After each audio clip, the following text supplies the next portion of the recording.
In today's video, I'm going to teach you how to add a right-click protector to ClickFunnels. This is a simple way to discourage casual copying of your content by disabling the right-click menu or showing a custom message when someone tries to use it. It won't make your page completely copy-proof, but it adds a helpful layer of friction and a clear reminder to respect your work. First, head to the right-click protection widget in the Common Ninja catalog. Once you're there, you'll see options to tailor how the protection behaves. Take a moment to customize the settings to match your needs. You can disable right-click entirely, show a friendly message explaining why it's blocked, or add a slight delay so the message doesn't feel too aggressive. Some creators keep the tone polite and informative, which tends to reduce frustration for genuine visitors. Adjust anything else offered in the widget, then review your choices to make sure the behavior is exactly what you expect. When you're happy with the configuration, save your changes in the editor. Then click Add to Website and copy the embed code that appears.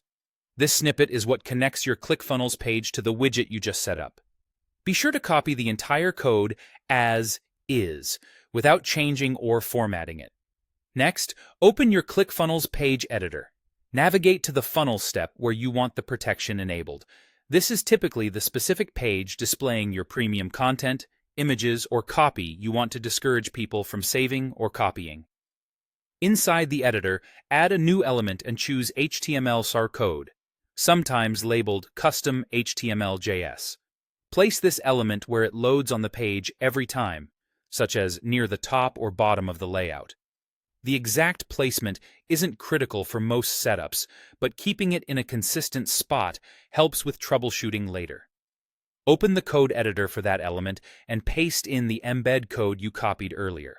Save your changes in ClickFunnels, then preview the page. Try right-clicking to confirm the protection is working. If you set a message, make sure it displays correctly. It's also a good idea to test in another browser or an incognito window and try a long press on mobile devices to see how it behaves there. If something doesn't seem right, double-check that the code was saved properly, that it's only added once, and that no other scripts are interfering. With that, your ClickFunnels page should now have right-click protection running smoothly.